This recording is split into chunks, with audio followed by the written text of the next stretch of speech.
En fait, ce qui est un peu absurde dans l'histoire de France, c'est quand on est obligé d'apprendre l'histoire des autres. C'est-à-dire, par exemple, quand on est d'origine germanique, on doit apprendre que l'Allemagne est mauvaise, elle est méchante, etc. Et quand on est black, par exemple, et que toute sa famille est originaire d'Afrique, tu dois apprendre, bon, l'histoire du pays, mais une histoire un peu truquée, un peu faussée, un peu arrangée, pour plaire aux Français, quoi.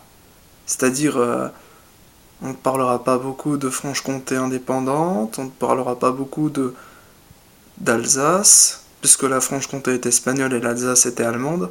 Ah non, non, faut pas dire ça, attention. La Franche-Comté, c'est pas à côté de l'Espagne, c'est juste à côté de la Suisse, donc à la limite, c'est quoi? Non, non, non, non. C'est espagnol, puisque c'est espagnol. C'était les troupes d'Espagne qui. Ah, c'était des Francs-Comtois, quoi.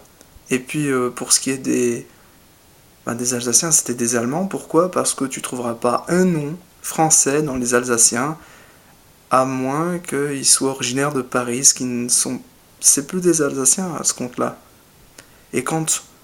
Bon, bien sûr, il y a aussi ceux qui sont alsaciens et qui ont des noms bien français, mais ce qu'on dira pas, c'est que le nom de leur mère, ou je sais pas trop quoi, tu verras dans leurs origines, il y aura toujours des noms bien bien germaniques. D'ailleurs, même celui qui détestait le plus l'Allemagne, l'oncle Hansi, bien, il s'appelait en réalité Jean-Jacques Waltz.